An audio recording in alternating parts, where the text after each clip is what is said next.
Welcome to the channel, ladies and gentlemen. Today we are going to be diving into cult shit. We're going to be talking about Halloween, the Curse of Michael Myers, also known as Halloween 6, also known as Halloween 6, the Curse of Michael Myers, also known as, yes, that movie. Anyways, Coriander's with me, also Killian. What's going on, guys? Not much. Not much. Ready to jump into this. Yes. So we are continuing our Sins edition as we go through the Halloween movies, and I think this one is going to be a gem. You're goddamn right. First of all, before we get going, and just to let folks know that are watching, and we all know this, that there's two versions of the movie. There's the theatrical cut of The Curse of Michael Myers. There's also the producer's cut, which is unrated and so forth, which came out afterwards. And a lot of folks, they gravitated towards that because it kind of did some things a little bit differently. We'll kind of be intersplicing things from both movies. There are some big differences, but there's still pretty much the same movie in general. But real quick, Kill, I'll start with you, and then Coriander, what are your overall thoughts real quick on The Curse of Michael Myers? Oh man. This is the culmination of the Cult of Thorn coming to head, and Right. them doing Jamie bad. They did her wrong. Yeah, man. This is going to be a very interesting Sins edition. It is. All right, how about you, Coriander? No words. I mean, exactly. I think the disappointment was right there. All right. Yeah. Okay, there we go. All right. Well, for me, this movie, the end of this particular, like you said, the Thorn trilogy, it's also the last movie of the late, great Donald Pleasance, who just magnificently played Sam Loomis, Dr. Loomis. And, he's definitely a bright spot in this movie. But can even Loomis save this movie? All right. Let's start with the first one, Kill. This is the first one we're going to start with. Sometimes when you watch a horror movie, there are certain things you expect to see in the beginning, right? Every once in a while, a horror movie starts off and you're like, what the fuck is going on? Okay, with Curse of Michael Myers, I'm going to call this one, wait a minute, is this an episode of ER? What's going on? In the beginning of this movie, you see a lady. We have no clue who this is. And of course, there's a very good reason why. Who's giving birth. And it's a creepy ass place. Look, this is not the type of place you'd see George Clooney in, all right?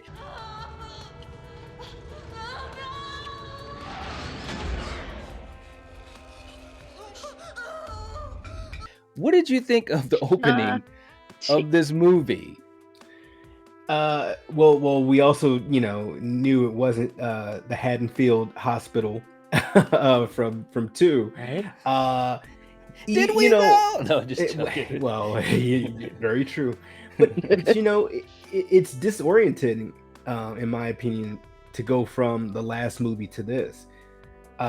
Because like you said, I don't know who this is. I'm not familiar with this actress or what character she's playing. Mm-hmm. And you just don't know what's going on.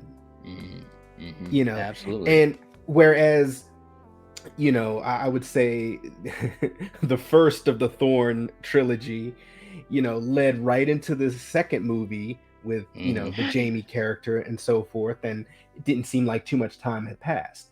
Whereas this one, you just don't know what's going on. And this sets up this movie on the wrong path right away for me. That's right.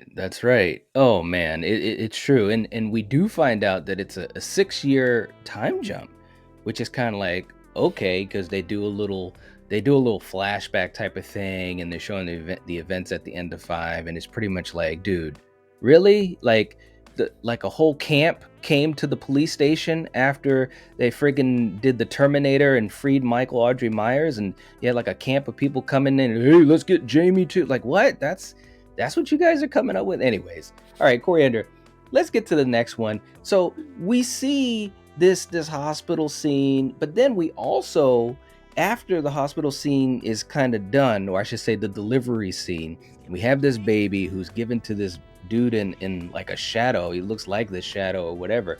Next thing you know, Coriander, you knew we were going to go here. You see people in cloaks and shit. And this one is called Cult Ritual. Oh shit. And this was a scene where you literally see some type of ritual going on. It's a cult ritual. And you hear the voiceover. We later learn that it's a voiceover by Paul Rudd explaining the whole damn thing about Michael. When Michael Myers was 6 years old, he stabbed his sister to death. First of all, when you first saw that this was cult stuff going on, what were you thinking? Boo. That's all I have to say. I mean, it's bullshit. It's fucking bullshit. This is what ruins, a Halloween movie is this fucking movie. This and Resurrection are the two worst fucking Halloween movies ever. Okay, ever. all right. Well, let's save stuff for Resurrection, man. All right, you know what I mean? Like, I can't wait for that one. But at this point, though, like he's explaining, Michael Myers, in 1963, stabbed his sister and this and that. I mean, did any of that work for you? How about you, No. Kill? Did any of that work for you? No, because you know what it is, and this is just my opinion. It's the Batman origin. We know it. We don't need to hear it at the beginning of every goddamn movie. We know. All right. And no matter how much you try to make us remember the glory days of this franchise, interspliced with this cult BS. No. All right. Well, Kill, this next one is pretty interesting because, and all of this was happening in the first couple minutes of the movie. Okay. This and it was so long. Normally, like an hour and 40 minutes can go by quick. This was like 4 hours, man. I swear to God. It's terrible. There you go. But in the beginning of this movie, this is just like the first 90 seconds of the movie. No, it's not 90 seconds, but it's like the first 5 minutes of the movie. So this one I'm going to put up, Kill. It's called, Oh Shit, That Was Jamie. Like, literally, we saw Jamie Lloyd giving birth in like the bowels of a cult. What is going on? That literally means that Jamie Lloyd is, I believe, 15 years old by the timeline in these movies. Dude, when you found out that was Jamie Lloyd, let me know what you thought, because obviously it wasn't Danielle Harris either. So we're working on two levels, character and actress. What were your thoughts on that, man? Well, for one, I was just like, huh? And secondly, I was like, well, where's Danielle? Like, this is just not right.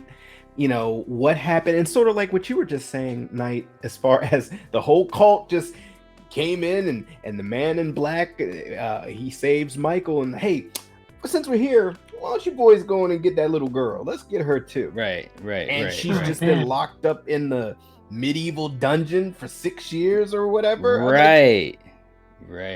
Yes. Yes, I know. All right. So, Coriander, I'm so glad that this sin is going to fall onto you to talk about, because you're going to absolutely love this. In the Halloween franchise, and we love this franchise, and we're just having fun with these. We really, really are. I mean, all of these movies have some merit, but there's a certain theme. Some of them are torturous. Well, that's true, but I'm just saying, this isn't Blood Cult. I mean, you and me have seen some bad movies on Slasher Movie Club. None of these are Good Night. Hold on. None of these are Good Night, God Bless. Close. Get out of here. Come on, we couldn't even watch that movie because it was like a handheld camcorder. Yeah, like, I could make a better movie. This movie should have had a handheld camcorder, and maybe I would have been a little more interested.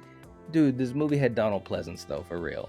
That was the only. He was like a cute, cuddly bear with that beard. Yes. Listen, this is the thing. We have a common thread in these movies for certain locations and how they're shown. Okay, so this one, I'm gonna call this one the emptiest cult facility of Oh my all God, time. dude. This You place, gotta get listen, over this shit. Oh my listen, God. listen to me. Listen, Oh no. dude, this thing is as big as a country. And there is nobody in it. There's like 7 people in this place that should have at least It's not a 80. very big cult, you know? Coriander. I'm We just see the saying. ritual later on. There's at least 20 people in the ritual later on. Well, But that what I'm- place is but big what I'm enough that saying- they're all scattered, man. And I don't dude, know. it's just so fun. But tell me, all seriousness though, isn't this like a common thread? Hospitals, street corners. Yeah, and like you said, the houses. longest hallway ever, and Well, we might, yes. Yeah, it's just, we might you get know, to that too. it's a bunch It's of shit. It's Shit. crazy. It's crazy. Guys, Well- the cult was in the middle of a new member campaign. Okay, that's why they I'm were a little surprised. short. Right? Alright. Yeah, I'm surprised they didn't do the, the Stonehenge. I'm surprised that was not involved somehow. They should have. That would have made more Exactly. sense. Like they could have Correct. easily This is- done that. They could have easily yeah. made that connection. And at this They could point, have. yes, and at this point, the franchise was popular enough that it could have done that. It could have taken that risk. But that's another story for another day. Yeah. But let's get to this next one. And Mm. Kill, this is kind of a 4A, okay, sin. Let's put this one up for you, man. Here we go. Cult people chilling in the longest hallways on the planet. I mean, they're literally, listen, they had scenes, and I'm going to show the clip, but they had scenes where you saw people walking, and then in 20 feet, they like went into a black void. It's like, who decided to have this huge facility, Kill? Who decided that? Because you only got 40, 45 cult people. Do we need a place that houses 4,000? Hey, Apparently, yes. maybe at one time their membership was up more. Okay. Yeah, that's why they have the long hallways and long corridors. Yeah. It Oh, hasn't caught man. on yet, Right. They're still growing. All right. Yep. Coriander, this is the next thing I want to talk about. And guys, we're still literally in the beginning of the movie. Oh my This God. I gives you thought a we were sen- like halfway over. We're not even an Jeez. eighth in, man. Okay, so Coriander, here we go. Check this one out. This one is No. called When Midwives Can't Deliver. So you have this lady Oh my who helped deliver the baby, gives the baby to, we find out it's the man in black and so forth. And then in the next scene, you see her helping Jamie down a hallway with the baby. Like, yeah, you can escape. They're going down these hallways. Dude, they're more lost than Danny and his Are mother in they? the hedge maze in The Shining.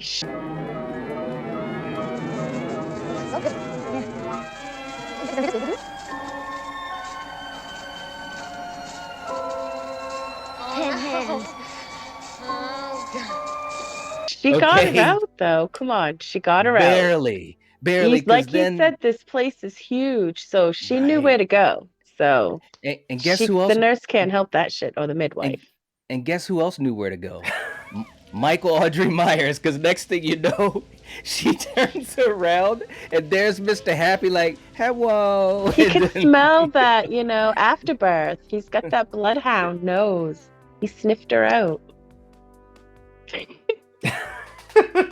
You broke Okay. him. All right, Kill. All right, let's go to the next one. We're on a roll here, man. This is really, really fun. Okay, so this next one we want to talk about. We get introduced to a character, and it's a very pivotal character in this franchise, but he's just a little bit different. You know what I'm saying? He's not very heroic yet. This one is called Creepy Ass Ant-Man. Okay? When we meet Paul Rudd, who's man. playing Tommy Doyle, he is literally a peeping Tom. What is going on with Paul Rudd? His first movie. Is it just something indicative of movies back then that it was like, oh, just have the guy in there like trying to check out, girls peeping into their rooms. That wouldn't fly too much nowadays, Right? But for us to be introduced to this character Mm-hmm. with this opening act, not a good look. Not a good look at Right? all. He's peeping in windows. He seems a little off. But this time I'll be ready. Like, yes, he does. And part of me, I remember this when I first saw this. I thought, okay, is he like trying to be a part of the cult of Thorn? Is he possibly, gonna take up the mantle or something like that? Because he Good is point. a little, weird. I'll He's just say sus. weird. He's very sus. sus. Very Oh sus. my god. All right, good one. Okay, so Coriander, we're moving quick on this thing. Let's go to the next Good. one. But not quick enough for you because Jamie is on the run and stops. She literally was 85,000 miles ahead of Michael Myers, and she decides, hey, I'm gonna stop. Granted, she went to a bus stop, but just tell me what you were thinking at this point in the movie as far as her thought process, because the Jamie we saw in 4 and 5, in my estimation, and correct me if I'm wrong, they dumped her up. there you go, because that little girl was pretty smart. She could go down laundry chutes and do a lot of pretty cool stuff. In this movie, she has a vehicle. She had to get on the radio, man. Come on. Dr. Loomis, I'm out here. Help me, Dr. Loomis. Right. I mean, I get that. She wanted to get some help. But, man, if it's me, man, I don't know, man. I got to get to another country or something. I got to get to Canada. I'm just saying. You in Canada, I tell you. You got to get out of Haddonfield, baby. That's what you got to do. All right. Right. So, but here's a connection to that kill. This is what I'm thinking. When I first saw this movie, Jamie's in a truck, and she had a head start. When she left that facility with the baby, she had a good head start because you have that scene where that guy is coming towards her truck, and what?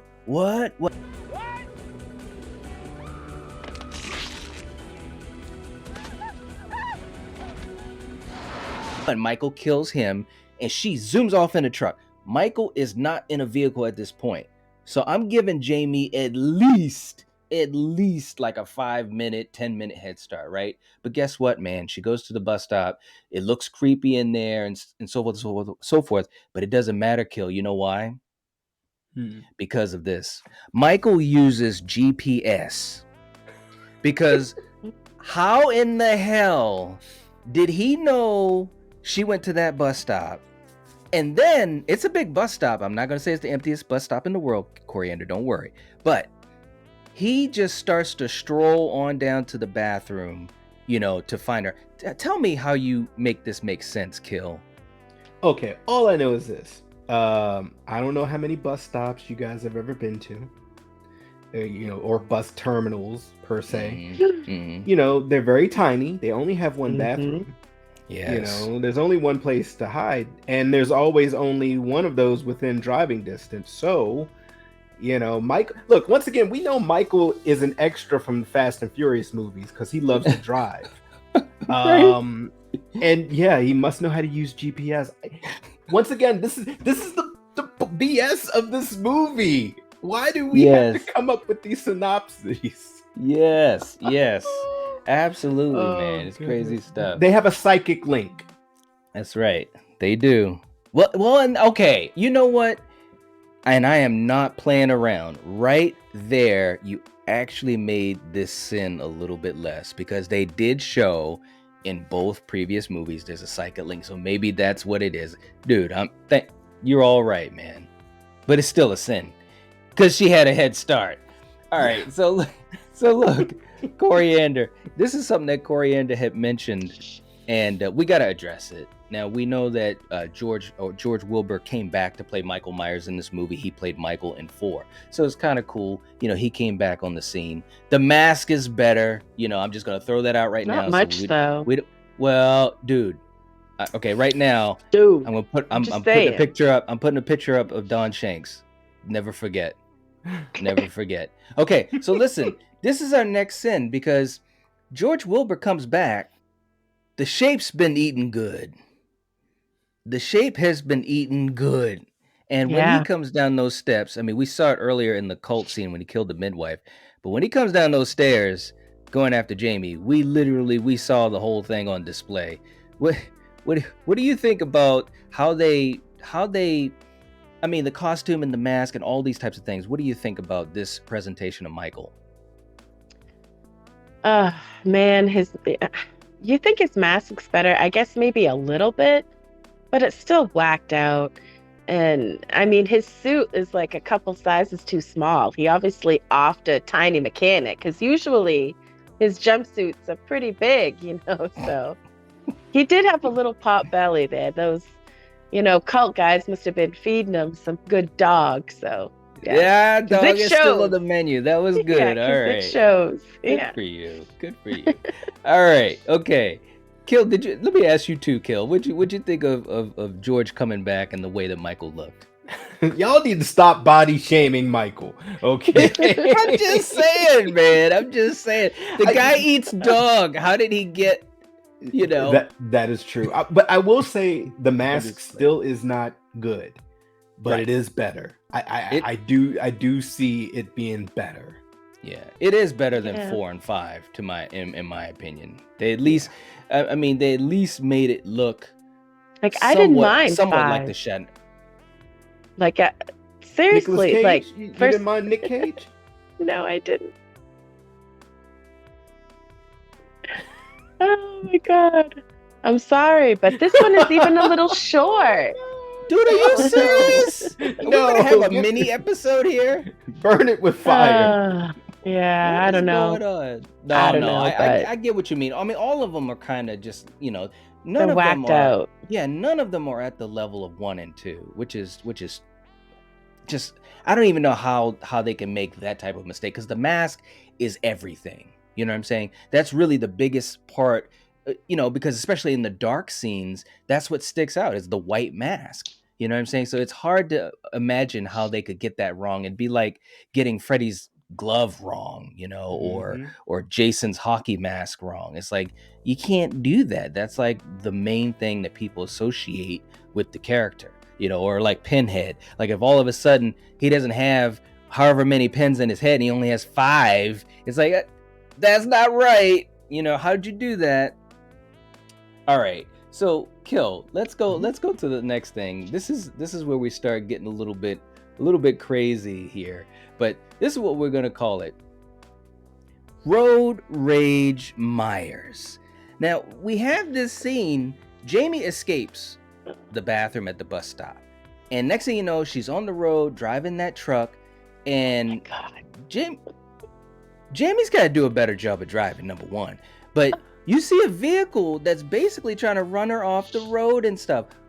We find out who it is in a minute or so. What'd you think of this scene where Michael tries to run her off the road and then stalks her in the barn? I mean, once again, there's this pedigree of Michael and cars. I don't know when he got to take driving courses, Yes. but Michael is a badass driver. I Yeah, mean, he is. He look, has upped his and- game. I mean, yeah, and we see in other entries into this franchise, he drives cross country and drives That's right. roadsters and tries to fake out LL Cool J and all this other stuff. I mean, look, and he and Coriander, you'll appreciate this too. He loves him some blacked out muscle cars. All right, Yeah. But You not in know, this yeah. one, though. not in this one, but look, once again, it's like this movie is just trying it's just throwing stuff at the wall. Like, what'll stick? It's like You a monkey know. playing with its shit, and yes, throwing it against the wall, man. What she said. Yes. Okay. Yeah. All right. There we go. Okay. All right. So look, let's go to the next one. Coriander. This one I called "When Your Uncle Sucks." Okay. And so once he gets to the barn, I mean, seriously, man, that was just a crazy. I can't believe we're scene. just at this point. I mean, Right? come on, we should be like This- 3/4. This is how many done. things are going on. What'd you think Oh, about my that scene when friggin' he word. what'd you think about that scene when he literally gets Jamie in the barn? It's like, You- really? even- It's that easy? And then you think she's like, I thought she was dead. And when they were pulling her Well- away and her eyes were like moving, it's like, what the fuck? I thought she was Yeah. like dead. Good point. I noticed Yeah. that too, and I had forgotten that she was very, very injured, but still alive. You Yeah. know, now that of course is in the producer's cut. In the theatrical, she was killed in that moment. Like Michael aced her out on that machine in the Which- barn. She got Wood chip, duped twice yes. in this. Yes, Honestly. right, which was ridiculous. Good point, Mhm. Coriander. All right, so look, let's go to this one, Kill. This is the next one that we got going on. This is called The Biggest Jackass Ever.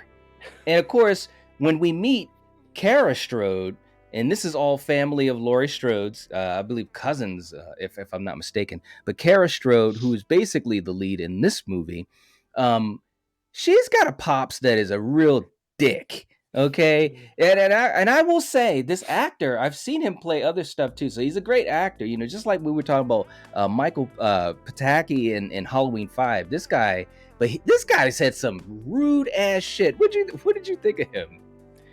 Look, that actor, I'm sure in real life he's a nice guy, Right. but he has a pedigree of playing jackasses. That's it, Deborah. Just keep slipping her the cash. You know, while you're at it, I got a great idea. Here, let's give her all of our goddamn money. Why don't you leave her alone? As soon as you see him come in the house, you know he's just gonna be a terror. You know, Right. He just had the shit-eating grin. He sits down to the dinner table. Where's my food, woman? And then he's just poking the bear. He's just messing with. Yeah. He's you know, ragging on his her. daughter, who's like going to college and trying to do something with her life. See, I thought that was Yeah. the stepdad, and that was their actual father. Wow. Well, stepdad, dad, whatever. He's still a jackass. Maybe he Yeah, was yeah, the he was. stepfather. Stepdad. Yeah, I'm not stepdad. sure. Yeah. Yeah. So yeah. Man, unbelievable. All right, so Coriander, we're gonna go to the next one. And this is a good one. Tommy the detective / clean that goddamn bathroom. Tommy hears the radio interview or call in by Jamie, and he's the one that figures out that she's at the bus stop. How he figured all that out? Hey, it's Paul He Rudd. recorded it, right? Well, And he was playing it back. and yes. he could hear in the background like some number for a bus or something. Right. Good point. Yeah. Good point. So he goes there, and no one else noticed the blood on the floor that he notices, a trail leading down. I mean, this was like Hansel and Gretel, the trail, that type of thing going on here. Yeah. They don't clean the bathrooms there. There's blood all over the bathroom and the sink and stuff. Of course, that's how he finds the baby. Yeah. What did you think about how all that came together? I mean, you just said it. He did listen and hear about the bus stop station number and all that type of stuff. But what do you think about the scene overall? Yeah, I mean, obviously you think, damn, this place is dirty and nasty. That's disgusting. Right. And I mean, it was pretty easy. I mean, anybody could have found. I'm surprised someone didn't find that baby before him, because it seemed Right. like it was like a couple days or something. Right. It was So- at least a night. Yeah. It was something. And Yes. yeah, it's like, yeah, he's a good one. Real hard Yep. to figure out. And Yep. Good old Tommy You know, Doyle. yeah. He knows what's up. little candy path, but yeah, I guess it was so. gross. It was gross. All right, so Kill, here's the thing, man. You know, I remember when we were kids and even growing up, man, you know, you're pretty artistic.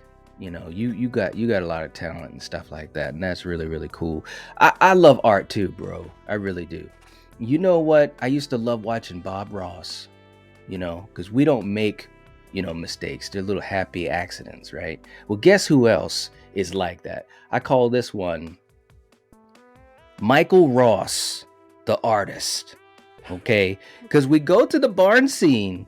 They, you know, after all is said and done, they go to the barn scene. Now, this is in the producer's cut, where Loomis and the cops, they find Jamie, who is barely conscious, and they look over in this huge ass haystack.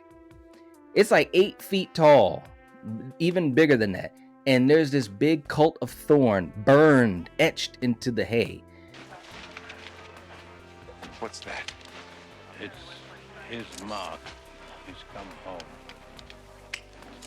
What is going on? Did Michael really take the time to burn the symbol of thorn into this huge ass haystack? Yeah.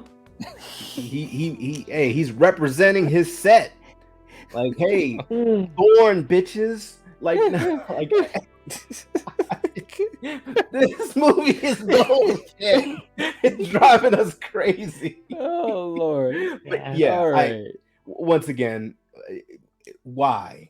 Yes. Why did they have Michael do my that? God. I can't answer this. Oh man, yes. Not only that, was he using little matchsticks? You know, it's like a Right? lighter. What the You fuck use a was he using? flamethrower? Where did he get it? And how did Michael know it was there? Like, what is? He literally killed his niece. He thinks he killed his niece anyways. And he's like, hey, I'm going to leave my card behind for these guys. When has Michael ever done that? Never. Okay. All right. This is imposter, fucking Michael. This isn't real. Oh my God. I'm telling you. All right. So Coriander, here's the next thing I want to talk about. We go back to the scene at the Strode's house. And this poor mother, she went through a lot of stuff. Kara's mother. Yeah. And the house is empty. It's creepy. Pretty cool atmosphere. And they really leaned into the Halloween music. And all of a sudden, she gets scared the shit out of by the most unlikely person. This one is called Loomis is still edgy. Loomis comes out of nowhere. Loomis got in the house without her knowing it. And look, let's be real. Loomis is a lot older in this movie. You know, obviously Donald Pleasance, you know, was really up there in age. First of all, how did Loomis get in there? He had a great monologue when he was telling you know, the mother about, hey, this is the Myers house. You need to get the fuck out of here. But what did you think about how they were displaying these characters just showing up out of thin air? You know, they either had Captain Kirk, you know, beaming them to places, and no, I don't know. I don't know what to say, you know. Loomis is, people don't lock their doors.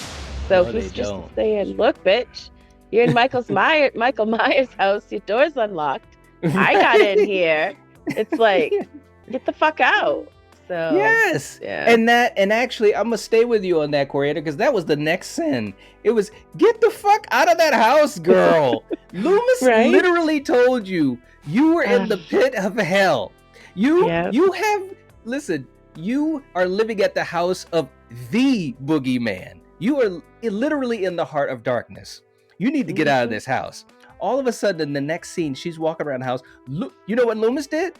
He got the fuck out of the house. He was gone. He was already like halfway wherever. And she's still walking around. And he was shuffling to boot.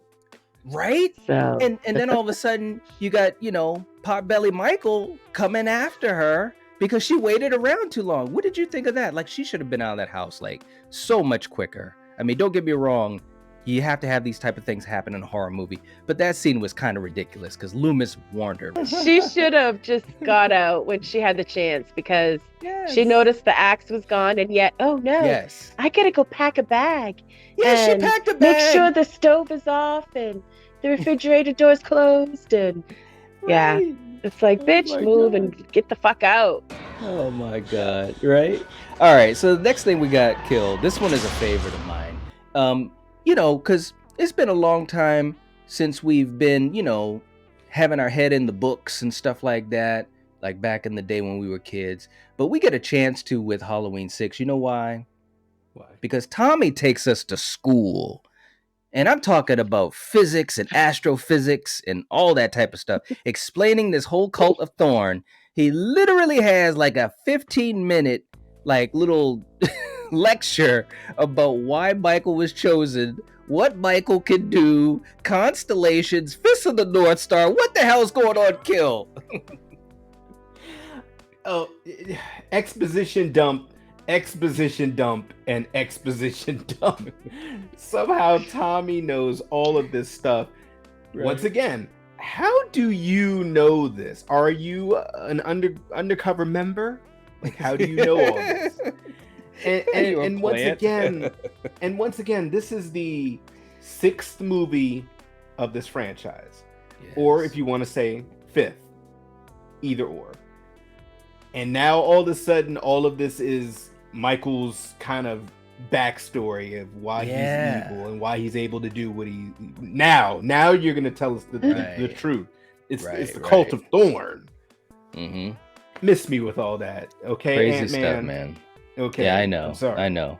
He tried, but look, man. Yeah, I graduated, dude. I don't need to go back to school. Anyways, all right. So this next one I'm gonna take because you have that scene because he's staying at he's like at a house, like a border type house, whatever. And sometimes in Haddonfield, you have creepy ass ladies that are your neighbors.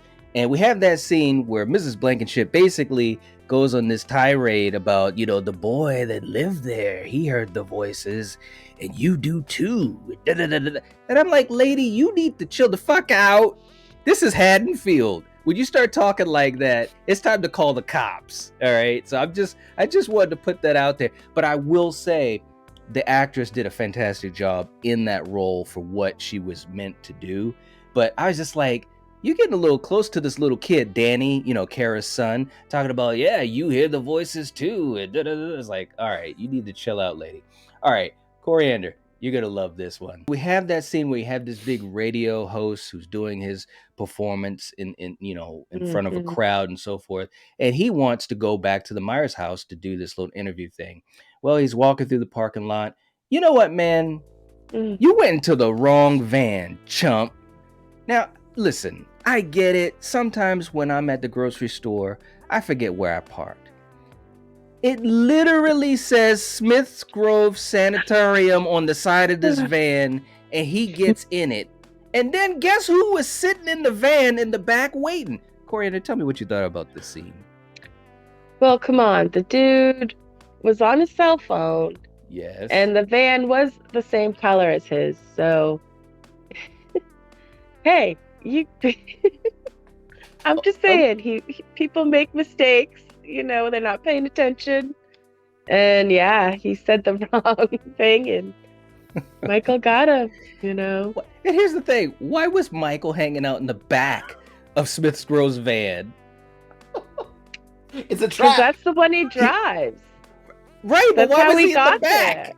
there. Why was he in the back though? He's just Because sitting he there was chilling. waiting, man. Yeah, What yeah. was he waiting for? Smoking some weed and Oh man, chilling out. All right, good one. All right, Kill. Here's the next way that I want to throw out at you, man. And look, you gotta realize of the time of all these things that are happening. You know what I'm saying? Like, dude gets into the van, Michael's there, so forth and so forth. But you still have that crowd that was, hanging out, doing the celebration. But somehow, some way, in view of probably about 50 people, Michael was quick with that tree display because he climbed a tree with a dead body, put it up in the top of the thing, carved it up, lit it up, and nobody saw that. What do you think about that scene, man? Okay. He said, okay. It's magic. Stop it, man. I like Stop. it. Look, man, it's his cult of thorn powers that Ant-Man, Paul Rudd was telling us about. Teleportation, levitation. There you go. That's right. He's moving things with his invisibility. mind. Can you just imagine it in your head, right? Michael Myers goes to the tree carrying the body of that radio show host, and somehow he climbs it. Okay, I don't know how he climbs it. Maybe he grabs a ladder, like puts a ladder there. Here. Takes the body up to. What the hell is going on? There was like 80,000 people out there. It'd be different if it was like somewhere like in Halloween Kills, in that park scene. It was a dead park. Nobody was there. There was no big lights shining or anything. You know what I'm saying? It's crazy stuff, man. It's crazy stuff. All right, Coriander, let's go to the next one. So things are happening at the house. We get this whole thing about, the Danny, the child, Kara's son. He hears the voices and all that. Kill for me, Danny, and all that bullshit. Yeah. Okay, while all this is happening, they all know they're in danger. That's why they're hanging out with Tommy Doyle, played by Paul Rudd. Well, Kara is just kind of checking out things and this and that. And next thing you know, Danny's taking a night stroll across to the Myers house. What is going on with this kid? What Beats is the going hell on? out of me, man. I don't know Right? what the kid's thinking, the fact that earlier he saw the boogeyman standing outside and he's like, Mom, and she's like, not now, honey. Yes. And the fact that he's going, oh, I guess he was like in a trance, right? Because she Yeah. was even like, Danny. And Right. he's Right. like, I guess she should have been like, Danny, Danny. I was just thinking that. That was good. Good for you, girl. Yeah. All right. All right. The good one. All right. So Kill, here we go. Here's the reveal. Everything's going on. Everything's crazy. We finally find out the man in black is who? It's Dr. Wynn? What the fuck is going on? What did you think of this reveal? Why? Right? You know, like really, like, you know, and you know, you recognize that actor, you know. Yes. And it's like, okay, this actor, he's the new Loomis, or he's Loomis's boss, okay, or you know, and he even goes to visit Loomis, retired now, and it's like, hey, I want you to come out of retirement. What is your end game here? Yes, exactly. Hey, I'm secretly the man in black, but I want to give you your old job back, and we can talk about your raise. Okay, Right. why? Like, what purpose did him being the man in black do? What was the purpose of it? Yes. Once again, that's the question I have through so many of the decisions in this movie. What is the purpose for this? Exactly. Yep. No doubt. It's crazy stuff. All right. So the next one I want to throw up, Coriander. I'm going to throw this one up for you. This one is definitely one that is really, really. This is the big crux of it. I'm just going to say it here. But Jamie is done dirty. And I'm talking about in the producer's cut, the scene where we realize that she's still alive and she's in a hospital room. And then something happens. What'd you think of that scene? Bullshit. I mean, you thought the barn scene was bad? This was worse. Right. I mean, someone goes in and shoots her in the fucking head. Yeah, point blank. Yeah, it had a silencer. Yes. So, but still, it's like, ugh, this poor chick. I mean, yeah, no.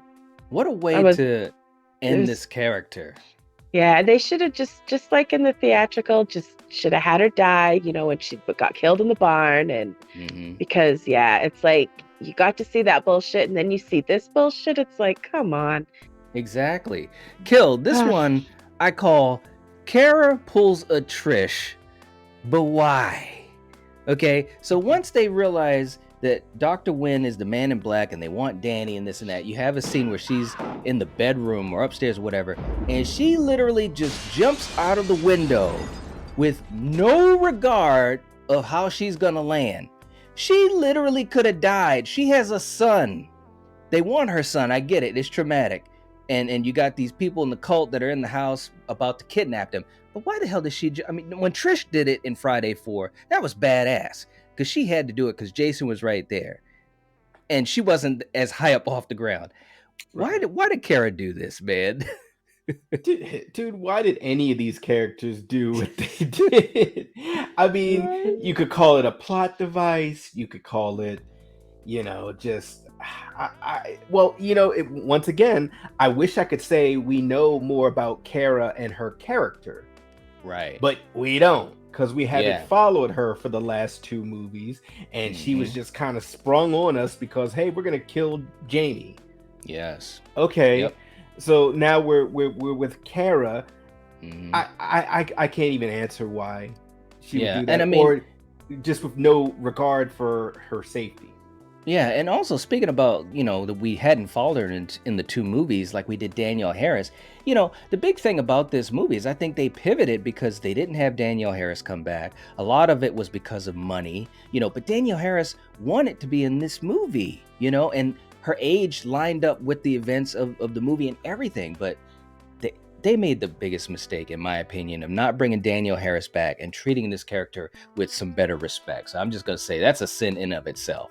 But Coriander, as we get to the end of this movie and they get kidnapped by the Man in Black and the whole cult crew, we find out the disgusting truth of the disgusting family tree. Michael Myers is the father of that baby we saw in the beginning of the movie. Yeah, that was complete bullshit. I mean, this whole scene is fucking bullshit. I mean, he's almost robotic. Certain words control him. Yes. And it's terrible. Terrible. What did you think about that kill? Once again, this is one of those decisions in this franchise that, and I'm not just talking this movie, like, oh, why did they have to make him, Laurie's brother? And, I just don't know what they wanted to gain from this other than setting up that, oh, this child will eventually be just as bad as Michael Myers and just as twisted or whatever. Right. But once you go down cult land, all bets are off. I have no answers. Yeah. And there's no coming back. Well, let me throw this one to you as well, because it kind of falls in line with that. Coriander was just saying it.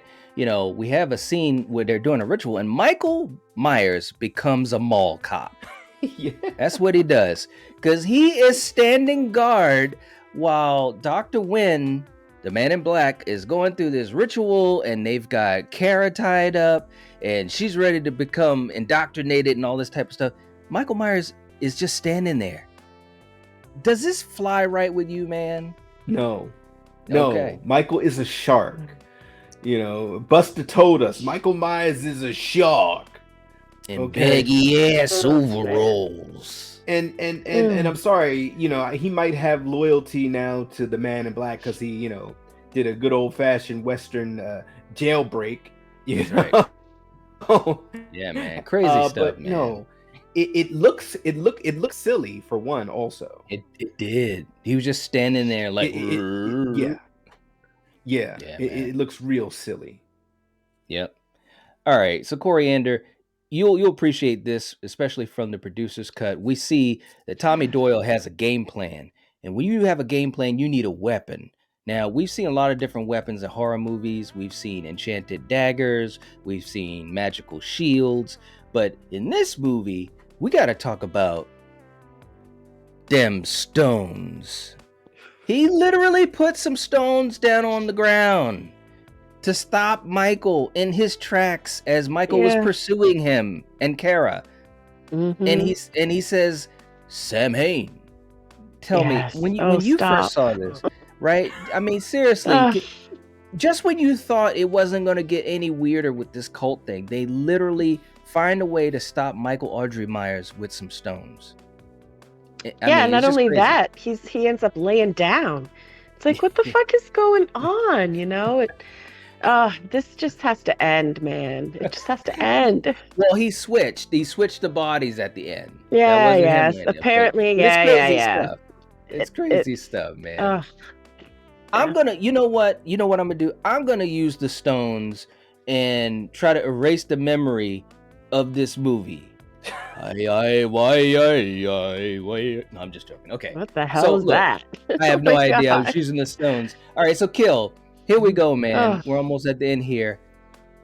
Where will we go? At the end of the movie, Kara and Paul and Danny, they escape the facility of hell, the cult facility of hell.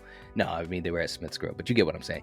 But, and they asked Dr. Loomis, where will we go? It's like, what do you mean, where will you go? Get out of Haddonfield. Go home. Go home, Michael. Go home. Right? I mean, come on, man. Right? Tell me, man. Man, go anywhere. Right. Just that's what I'm saying. Haddonfield. Go to New York. Go to Paris. I'd like to see him, riding off on a horse. Yeah, just go to another out of here. Oh my God! All right, Coriander, second to last thing. That's right. Go somewhere. All right, Coriander, our second to last sin, and by all accounts, this is number 29. When Dr. Wynn tells Loomis, "It's your game now." What? What game? What are you talking about? At the end chess? Of the movie, are they playing chess? Right? Well, when Michael is on the floor and Loomis unmasks him, we see it's the Man in Black, and all of a sudden he grabs Loomis and says, "It's your game now, Dr. Loomis." And then, and this is no shade to Donald Pleasance, because I love everything he does in this movie. I don't care. But then he looks on his wrist and you see the thorn symbol come onto his wrist. What is going on? What does that mean? No, I wish I could sound like him. No. This is some crazy stuff, man. All right, and that's and that was the last sin. I'm passing on to you, Kill. Is at the end of this movie, it's just crazy. That's the last sin is question marks. Okay, because we see Michael, he has an undetermined future. He in the producer's cut, he's walking down a long hallway and he's got Wynn's outfit on, the Man in Black outfit.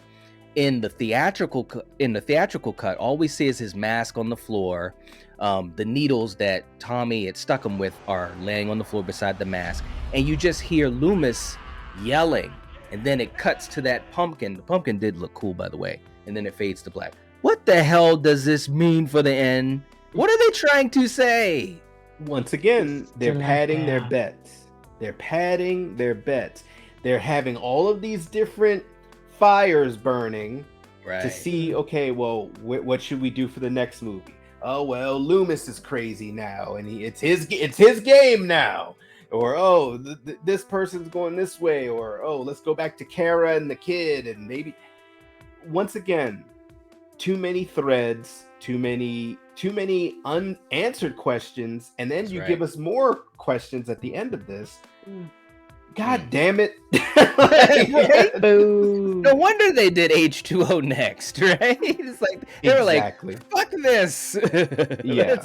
Now look, all that being said, man, and that was 30 sins. We have literally reached new heights in this Sins Edition series, 30 of them. But there was some decent moments, but they just went too far down that cult route. But listen, let me just say this. Thank you guys so much for going through this with me. This has been a lot of fun, and I knew it would be. Of course, the next thing we're going to tackle, you know what's going to be happening soon. Yes, what we're going to be doing. But anyways, for you guys in the chat or watching the replay, let us know what you think in the comment section down below. What do you think of these sins that we talked about? We were just having fun, just poking fun at this thing. And I'm sure there's a whole bunch of other things, bloopers and problems with this movie we could have talked about, but we just went through these 30. Let us know what you think in the comment section down below. And also, please like the video. That helps support the channel, and we'd really appreciate it. And also let us know that you guys are enjoying this new series that we're doing, that we're having a lot of fun with. And by the way, we want to take a moment to thank all of our Patreon supporters and also our channel members. You guys rock. We really appreciate it. So anyways, we'll catch you guys later. If you're watching this, if you're listening to this, you are the Night Watch. Peace. Peace.